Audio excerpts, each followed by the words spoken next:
Olá galera, então hoje nós vamos rever não, nós vamos mostrar o que entrou na carteira aí de diversificação. Então, daqueles nossos investimentos mensais, né, a gente faz pequenos aportes, mostrando como se fosse um passo a passo da maneira que eu faço, tá? Não reforçando que isso aqui não é uma dica de investimento qualquer coisa, são apenas compartilhamento de experiência e podem ser proveitosas, podem auxiliar pelo menos a melhorar o senso crítico. Bem, a gente já tinha escolhido então a ação de JBS, né, a última vez, para nossa carteira, que é trabalho com investimentos ou diversas formas de renda extra. Então, com diversificação agora, lembrando que esse primeiro momento que eu estou fazendo, até dezembro, acredito assim ainda, não que não vá continuar algumas outras vezes, mas ele pode estar quase classificado como um buy and hold, tá? Porque a gente está focando em dividendos. Então a gente pegou uma ação com uma possível potencial de alta, ou não, né? Porque tem muita coisa ainda na questão econômica ainda em relação à China, então precisa melhorar as exportações e tudo. Mas enfim, foi a ação eleita, tá lá, pra gente dar uma olhadinha nela. E hoje a gente vai escolher então um FI, um fundo imobiliário, para compor a carteira e ter aí então um dividendo mensal, tá? Para seja uma questão de equilíbrio e tal, mas sempre ter já uma entrada então de dinheiro. A gente vai selecionar alguns critérios então que eu utilizei para colocar o FII na carteira. O primeiro passo foi mais prático, né? Investidor 10. Fiz e aqui, ranking de maiores dividendos, tá? Porém, não sair assim colocando os primeiros que veio na lista, não. A gente tem que ir conforme as pernas, né? Até porque o primeiro da carteira também é interessante de alguma maneira, porque ele custa R$ 948. E ele está no PVP de 0,46, mas a gente não vai entrar em detalhes ainda. Mas é um FIIs que já quase chegou a quase R$ 2.000. Então, pode ser oportuno? Pode, mas não é esse o que conta agora. Porque a gente foi juntado, né? Antes, deixa eu entrar aqui e compartilhar como é que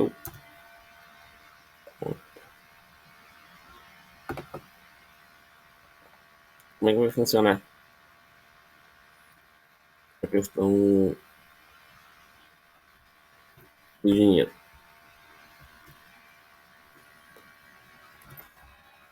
Uh, a renda, né? Serão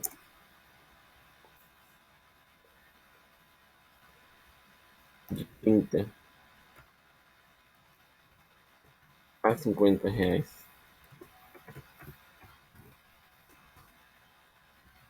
de,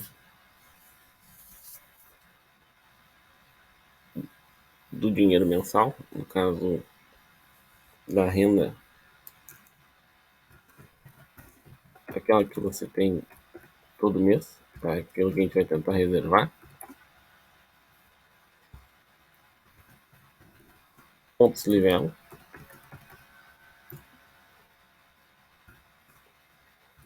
E trabalhos extras. Nesse caso, a gente está utilizando o iFood, o empregador.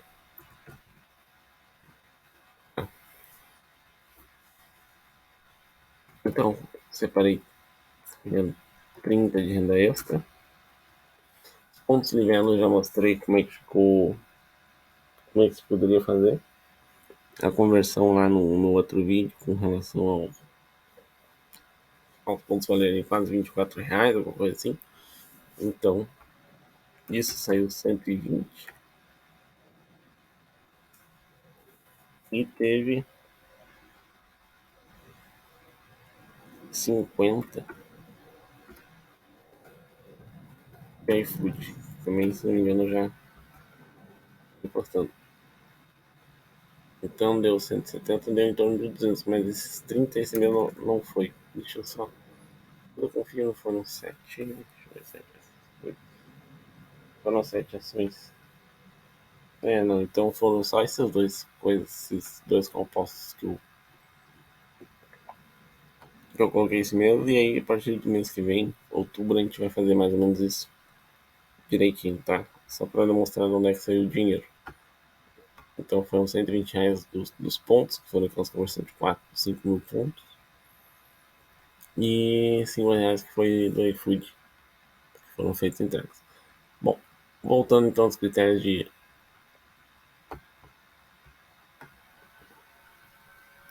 seleção.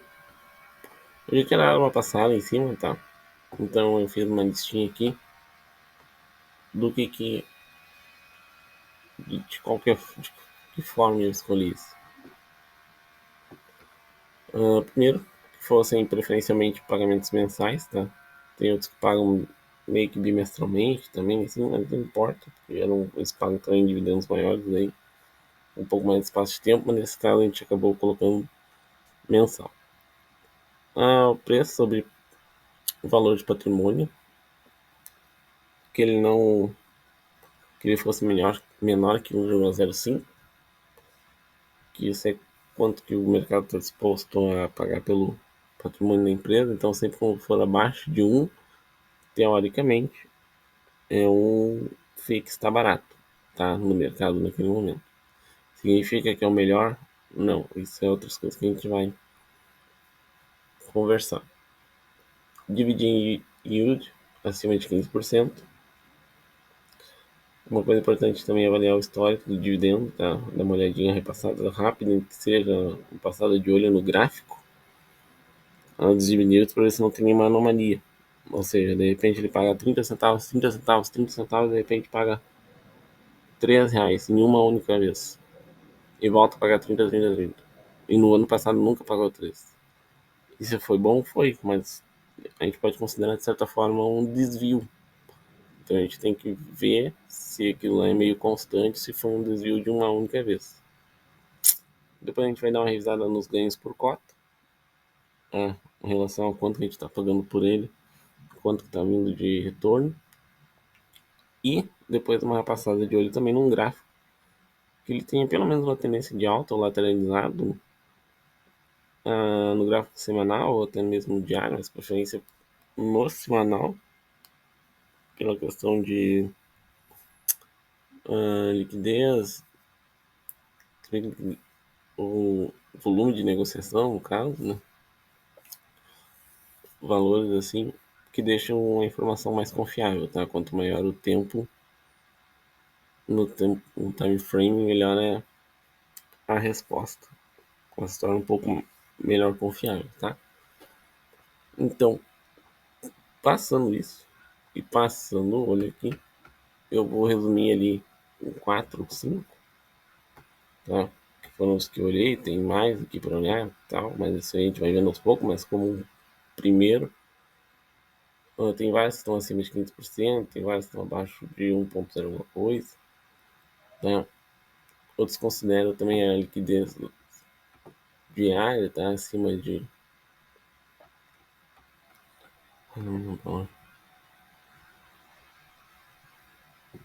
patrimônio, na verdade, tá? Que esteja em torno perto de 1 bi, tá?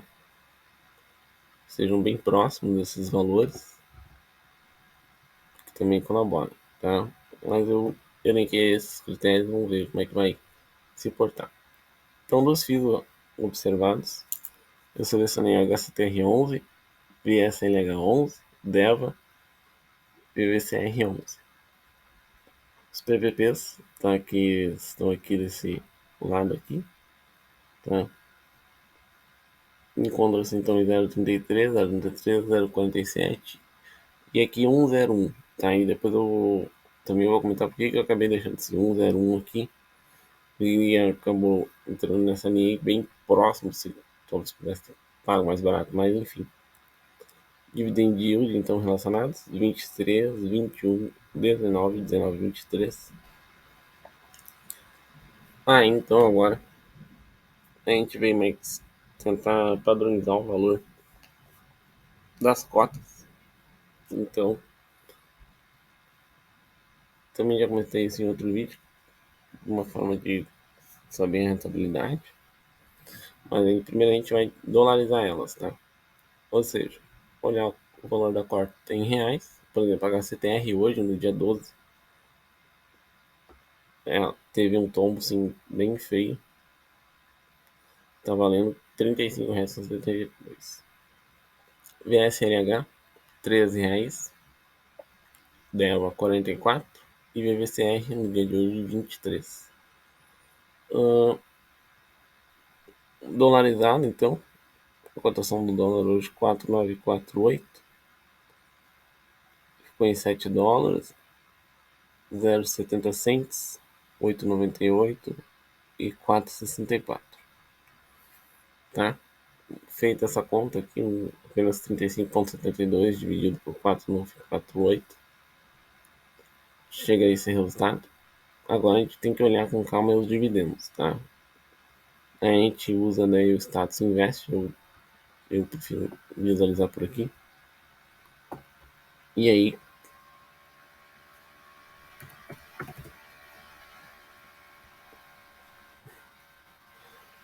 a gente dá uma passadinha de olho como é que tem sido, ó. 2022 e 2023, ó, a média de 50 centavos. Só que porém, ó, por isso que é importante dar uma olhada aqui, ó. Conjuntamente, nos últimos 6 meses, o valor da ação, tá? Então ele estava oscilando entre 55 no mês passado, R$ 60, 46 em agosto, e com R$ 48 ele tinha conseguido ainda pagar 50 centavos. Porém, hoje, né, teve um tombo de quase 21%, chegando a R$ 35 hoje. E já tem anunciado aqui então, ó, 17 centavos para o próximo mês, tá? Então eu fiz uma média já incluindo, não fiz de todo o mês, porque eu acho que deve seguir assim, tá? Então deu uma média de 33 centavos por cota. A gente dolariza ela também, ou seja, divide por 4,948, cotação do dólar atual, e chega nesse resultado de 0,06. VSLH a mesma coisa, tá? Vamos ver aqui. VSLH. R$ 3 é uma. Esse aqui é um FII bem, talvez, futuramente interessante, tá? Ainda mais que agora essa semana, quando eu olhei, ele tava na casa dos 13,20. Não sei se foi hoje, quando eu olhei, o dia atrás tava na casa dos 13,40. E ele voltou a casa a bater nas suas mínimas, tá? 13,7. Então pode se tornar agora interessante, mas não entrou na minha última. Mas vamos lá.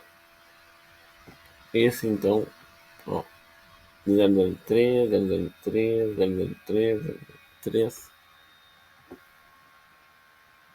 E aí então mantendo um valor 6 meses. Mais ou menos, então, ó, até. Então agora pode estar se tornando mais barato, né? 3,95 sempre nessa faixinha aqui.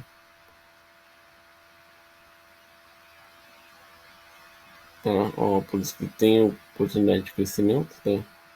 Mas ele gira ainda, tá girando em torno dessa faixa. Então não tá anunciado. Deixa eu ver se já tá anunciado, ó. Já tem por dia 15 de 9, então 0,3.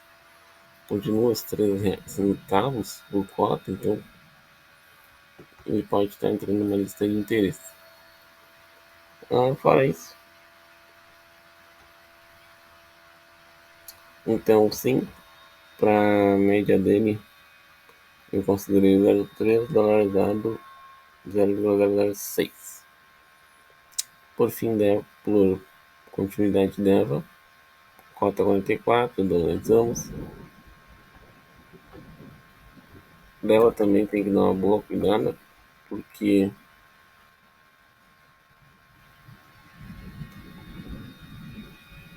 ele vinha de uma 49 e hoje aí na casa dos 44, tá? Também teve uma boa queda, mas já tem um anúncio de 47 centavos. Já teve para 8,9 pagamento, tá? Então mais ou menos ele manteve. Então eu fiz também uma média mais ou menos por aqui, sem levar em consideração muito aqui para trás, porque deixa eu ver aqui, abril, não, ele tava na casa de 70 e poucos, tá? 59, tá? Tava mais caro. E antes ele ia estar em 72. Pode ser oportunidade para futuramente? Pode. Por quê? Eu vou adiantar um pouco aqui. Pode estar se formando um fundo duplo, tá? Aqui,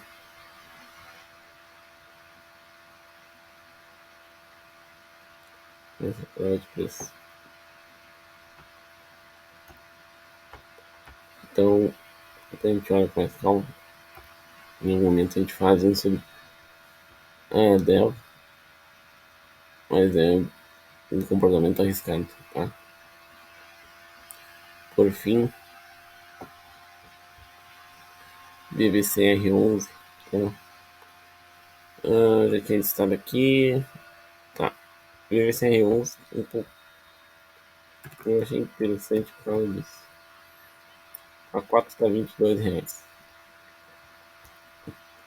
20 reais. Já chegou em 27 no ano 52.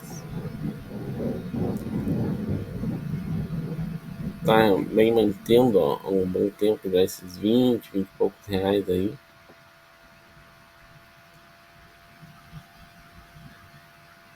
Ah, já não anunciou ainda o próximo, tá? Mas vem mantendo aí mais ou menos 30 centavos. Então até ele fiz de duas maneiras. Por quê? Porque no mesmo ano, deixa eu ver aqui, março, ele chegou a pagar R$ 3. Março, ó, uma cota de 26. Fevereiro, 2,19. E no ano passado também teve essas anomalias e não eram tão incomuns. Isso. Tá sendo que daí, claro, a gente tava com uma cota de R$ 48, mas pagando aí quase R$ 4 na cota. Então, R$ 19, uma anomalia dessa, imagina. Tá? Então não parece que não é tão incomum. Então, como é que eu fiz a média dele? Eu fiz a média todo ano, tá? Deu 0,91 centavos dolarizado, deu 18 cents.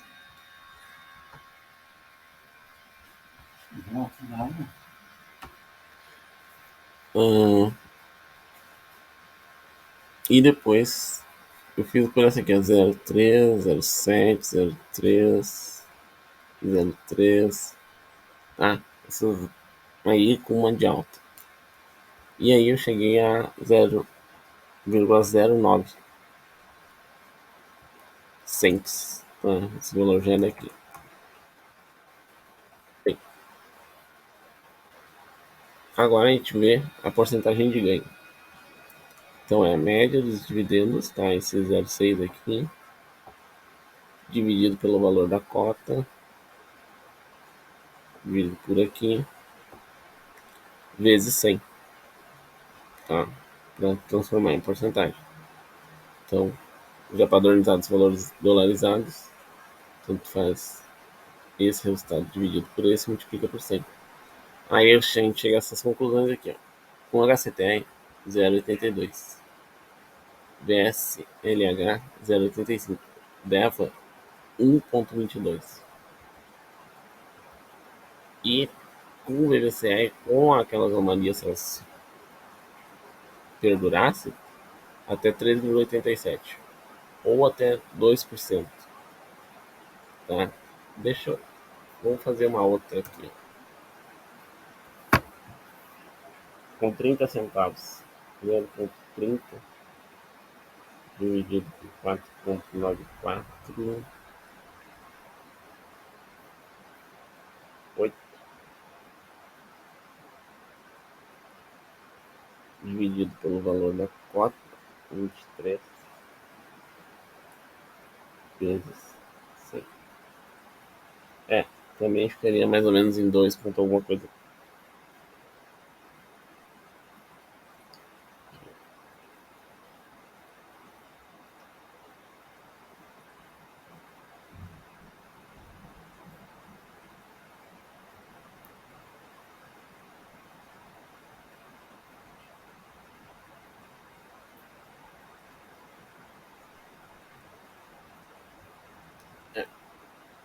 Ficaríamos, se fosse só 30 centavos constantemente, ainda assim a gente teria 1,30% a 1,13. Então, assim, teríamos ainda um bom resultado com ela. O segundo passo, então, foi avaliar cada um no gráfico. Para isso aí, a revisão disso aí foi mais. Pode ser bem simples, tá? Usa o gráfico semanal ou diário, uma média curta, uma média exponencial curta, uma intermediária e uma longa, tá?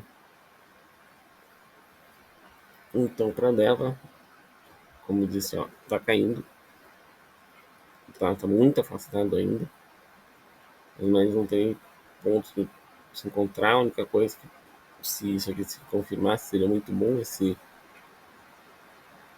ponto final aqui, e a partir daqui que tem uma subida. Mas no diário,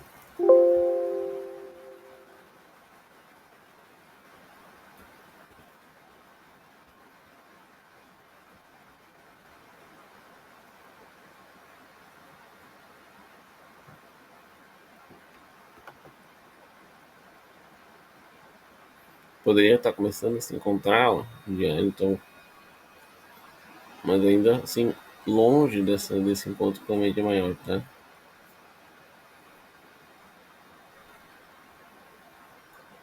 HST11, e que deu uma quebrada, né? Ele tá aqui embaixo, tá? Também, longe, muito longe. Vamos só ajustar aqui para uma semana. Então ainda assim seria arriscado. Se tá fazendo topo duplo aqui, pá, seria aqui só. Não, nem tem isso, gente. Ele tem que ver mais melhor ainda. Na verdade, ele quebrou essa linha de resistência. Tem um, um baita gap aqui.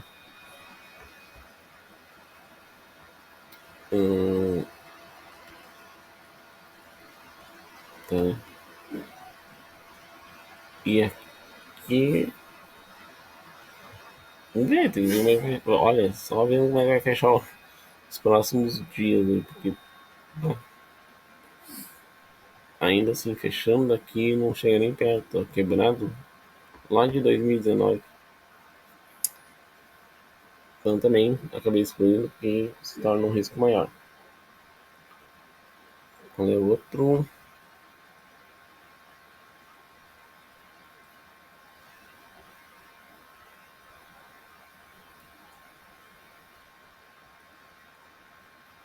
VSLH.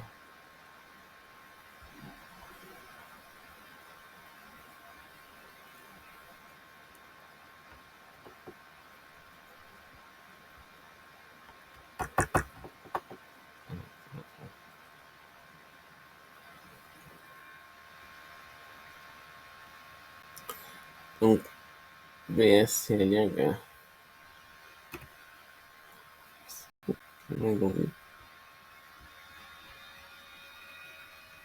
Ah, é VB. Tá, VSLH. Então, VVCR.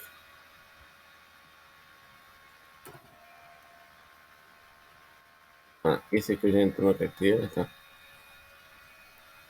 Então, a princípio, gráfico ascendente, ou melhor oportunidade de comprar quando ele estava 13, né? Quando a gente não estava ainda trabalhando assim. Mas também foi lá em junho. Vou ver aqui hoje. Hoje já me dá uma oportunidade lá quando ele estava em abril. Ele estava 18. Tá? Sim, a gente tem um estocasticamente sobrecomprado, tá? Ele pode vir a querer corrigir. Mas a gente sabe que os fios vão. Eles oscilam. Tá? Então é importante, assim, pelo menos ele não oscile de certo tanto assim. A ponto de quebrar a carteira, né? Então, por isso que a gente tem que tomar todos os cuidados. Não comprando esse mercado, dando uma olhada na parte gráfica, vendo quanto que ele pode trazer. E aí a gente, então, depois, qualquer coisa, depois de algum tempo, a gente pensa em até revendendo conforme sua rentabilidade. No diário,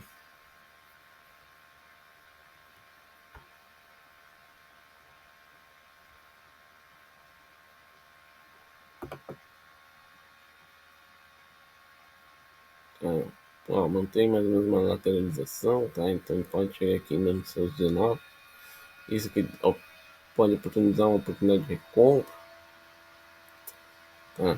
Mas o importante é que ele não. Aqui, ó, é que mais ou menos desde o ano passado ele mantém seus valores entre 18 e 23. Né? Atrasado também, ó. Foi entre 17, sempre mais ou menos essa faixa de valor. Então a gente tem 7 unidades dele compradas. Deu mais ou menos R$ 140 quando eu fiz. Então esse foi o dinheiro utilizado na nossa carteira, tá? Então por hoje é isso. A gente agradece quem assistiu. Vamos ver como é que vai se na desenvoltura, tomara que traga bons frutos. E que essa variação, né? Tá em mais ou menos 1,08%.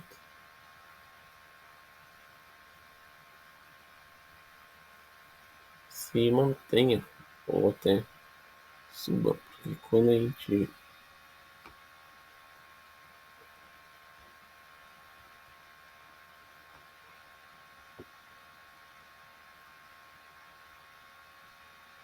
aqui,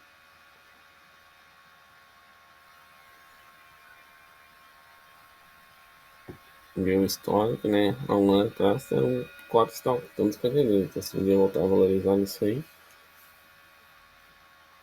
esperamos que sim. Teremos ótimos frutos aí, então. Mas então até a próxima, pessoal. Bom, esse vídeo, se inscreva no canal.